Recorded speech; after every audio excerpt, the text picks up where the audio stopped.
A door closes unexpectedly. A relationship ends that you never thought would end. A situation that just, you lose a job. You're not in a place that you're comfortable anymore. You had it all and now you've lost it. And you're in this place of just utter confusion. Utter confusion. You're trying to figure it all out. You're trying to understand it. This door closes unexpectedly. The relationship ends unexpectedly. The job you lose unexpectedly. The promotion you thought you would get doesn't happen unexpectedly. Things just happen unexpectedly. And when it feels like it's rejection, it ends up being God's redirection. When doors slam shut, he may be protecting you from harm or positioning you for something even better. We see this in the story of Joseph. Joseph was sold into slavery. He was then promoted at that point. Well, he was somebody's slave, but him and his slave master had a good relationship. He then was accused of rape, goes to prison for 2 years for something he did not do. He meets a baker, and I forgot the other guy, but it was a baker and somebody else in prison. He interprets their dream. He's faithful, and then he's promoted. After 2 years, he does what he's supposed to do. They say, he's like, don't forget about me on the other side. They forget about him. He's still faithful to what God has called him to do. And all of a sudden, one night, the king has a dream, and he's looking for someone to interpret the dream. And it comes to the baker's mind, oh, there's a guy named Joseph. And Joseph, from that point moving forward, becomes second in command in Egypt, which was the world power at that time. To become second in command in the world's most powerful country. Family, what I've learned about waiting seasons. Waiting seasons are not just about waiting. God is preparing. God is preparing. I say this from where I'm sitting right now, is that there are things that God is breaking off of me that I didn't even know still existed. But I had to surrender for the process. I had to surrender to the process. Every day I've got to surrender. Every day I have a moment, y'all, where I'm just, probably multiple times a day, where I'm just crying. I'm surrendered to the point of tears. And I have this, one night 2 nights ago, I was sitting there and I was praying, and I just heard in my spirit a song called Abide, right? And I hadn't heard this song in a while. So I'm like, okay, but I now know that music will come up in my head and it represents something, right? There's times where I'm asking God, can you do it? I don't think you can do it. I think you telling me I should believe for this, but how can I believe for that? I mean, da-da-da-da. And then I go into my quiet place. I sit there and I hear He's Able. I hear a song called He's Able. And I didn't know it was He's Able. I heard a lyric and I'm like, what song is that? Is that the song I've been listening to, or is this a new song? So I look up the lyrics to the song, and the song is called He's Able. And I laugh. I'm like, okay, God. Well, you answer my question. I hadn't heard that. But again, it's just one of those things. Then I go into another situation where I'm, again, y'all, crying every day, emotional. It's hard. God has you in a place where He is just really trying to get certain things from you. And it's tough. It's tough. And I'm hearing God, and I hear, like, He doesn't tell me the song. It's never the chorus. It's always like a lyric of the song. So except for one time, it was the actual chorus. But most of the time, it's like a lyric from the song. And then I got to look up the song. And then I'm like, oh, God is so funny. Like, that's how it goes. So anyway, this is a song. And it came up. And it's Abide. And Abide, I thought, I didn't really, at the time, it didn't resonate with me. Because I'm like, why am I listening to Abide? Like, that doesn't make sense. But when I looked at the lyrics, I understood the word abide means endure. Endure means to suffer patiently. Or I keep seeing the number 8:18. People have different interpretations of the 8:18. I look at it as Romans 8:18. For the present suffering Let me, of course, I can't say it verbatim right now. Romans 8:18, and it's and oh, it popped up on me. Okay. Romans 8:18, it says, I consider our present sufferings are not worth comparing with the future glory that will be revealed in us. I see 8:18 or 4:18. 2 Corinthians 4:18, which is, fix your eyes not on what is seen, but what is unseen. For what is seen is temporary, what is unseen is eternal. Again, God is continuing. God is continuing. God is continuing to show me that he's with me, right? He has shown me that he's with me. So, y'all, I'm telling you, this journey into spiritual stuff, for some people, it can be very intense, but it's a rewarding thing to understand that there is a spiritual realm. It's very, very real. Now, you can walk around and act like it's not real, but it is. And I can prove it to you. I have proof of my experiences. Now, you can still say, oh, that's a coincidence. But if I've got 137 coincidences in my phone, then I don't know what to tell you. You can choose to see it or not. That's up to you. But what I've seen is that the unseen is eternal, right? So a door closes unexpectedly. Proverbs 69 says we can make our plans, but the Lord determines our steps. That we can make all the plans in the world. And God, this is the area God has worked on me so much in recently. I mean, it's crazy. Because I am the type of girl that likes to mentally envision what I think it should look like. Like, I am envisioning what it looks like.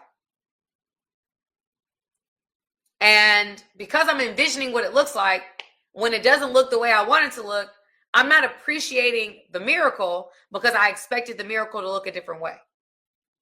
And sometimes God is telling you about something that you can't see, because as much as the spiritual realm is real, or the physical realm is real, the spiritual realm is very real as well.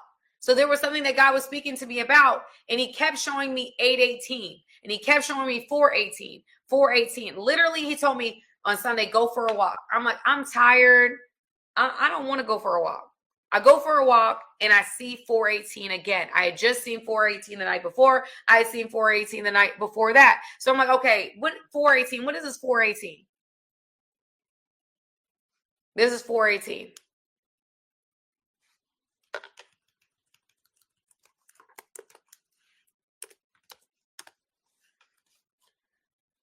And y'all, it's crazy. So we fix our eyes not on what is seen, but what is unseen. For what is seen is temporary, what is unseen is eternal. So I do that, and I still go through the day. I go see 4:18, and I'm still expecting this physical manifestation of what I thought God was told me. But he kept preparing me like, it's not going to look the way you think it's going to look. It's happening in the spiritual. He had been telling me that every time, and I still missed it. I missed it. And so I'm over here expecting this thing to happen in my face, and to look like this and to look like that. And I find myself, the enemy being who he is, manipulating my pain. See, I told you God wasn't going to do it. I told you, you were just hearing things, having me question God, or question what God is doing in my life. And the reality was, God was telling me, no. I told you it wasn't going to look the way you thought it was going to look. I've been preparing you for days. Then, as I'm dealing with that on Tuesday, something comes on my social media, my YouTube, that says, "Start Seeing with Spiritual Eyes" by Stephen Furtick. I look at the video. It is everything that God is trying to tell me this whole time.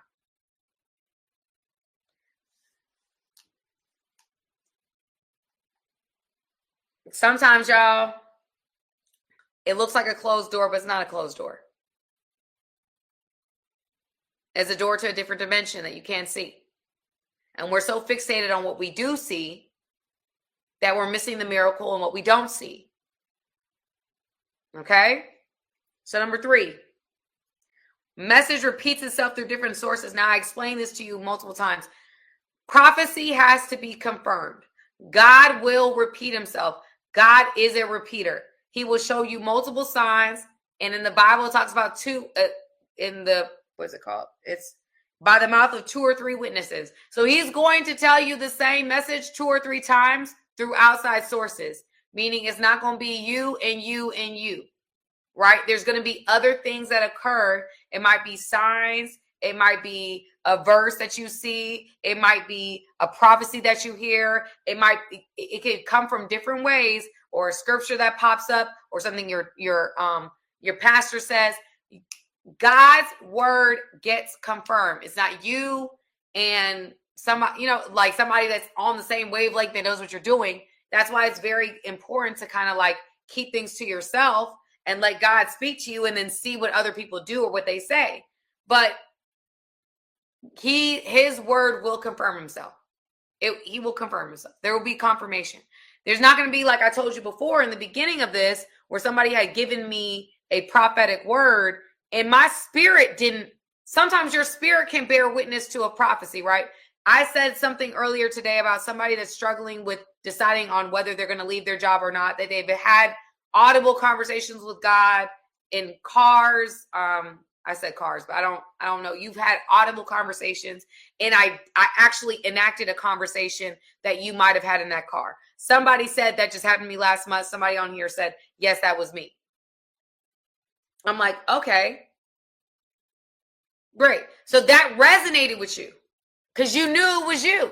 You knew that person was speaking to you, right? Your spirit will bear witness. You don't have to do a thing where they call itching ears, where you try to make it fit to what you want it to be. It's more or less like, by listening to it, this is you.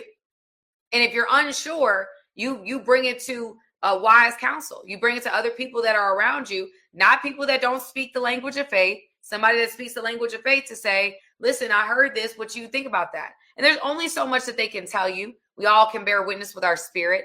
But ultimately, God is going to be able to tell you one way or the other what that is and what it's not. Okay? So the spirit will confirm itself. You're not going to hear somebody say, one time something, and you're not going to hear it confirmed. Like I had heard, there was something that, just an example, everything in my season right now, I have heard the same thing from my own spirit, from somebody else, from prophetic words, from little random weird signs to confirm what God is doing in my life. Right? So, and then when you have those things, you have to have faith. So and this is the part that's hard, because it's the part that I struggle with as well. God gives you a word, it's been confirmed, you walk in faith. Because from that point on, it's game on with the enemy. God gives you a word, he is from that point moving forward going to try that word. From that moment, from that millisecond, you have to decide, am I going to keep standing in faith? The other part I want you guys to know, and this is very, very important for everybody who's listening to me tonight, there is process to every promise. It is a myth. It is a lie. It is something that I am going to talk about in other lives. You have to understand. Any promise that God gives you, there is going to be a process. It is a myth that anything that God has for you comes easy. That is a lie. That is a lie from the enemy getting you out of faith. Because if he can get you out of faith, he can get you out of promise. He can get you to settle in the wilderness when there was a promised land with your name on it. All right? So I say that to say, as soon as God gives you a word, you got to prepare your spirit. The enemy's going to be right there to try to steal it.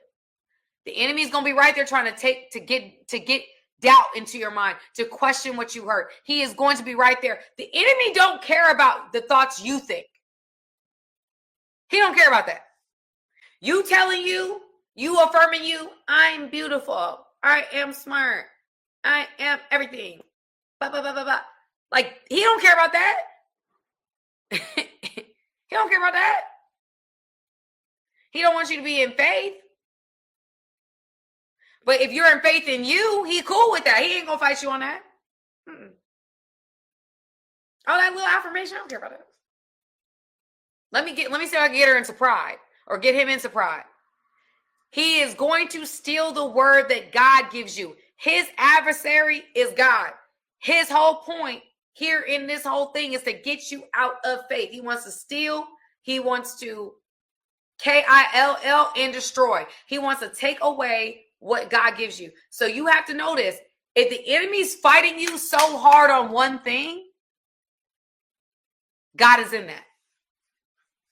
He's not going to attack nothing that's not a threat. I know that even though it hurts, and even though it's hard, and even though I struggle with this, I know that if God is calling me to it, there is going to be a trial. He is going to test it. He's not going to give you promise without preparation.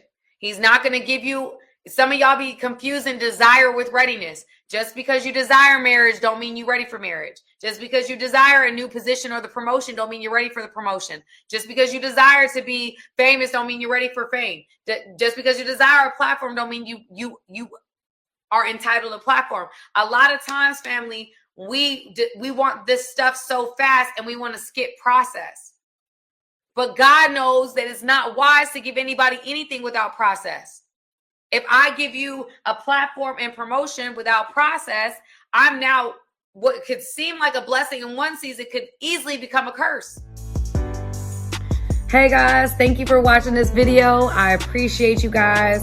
Go ahead, hit the subscribe button, y'all. Let's not just be every once in a while. Let's become family, okay? Friends that are family, okay? Join my family today.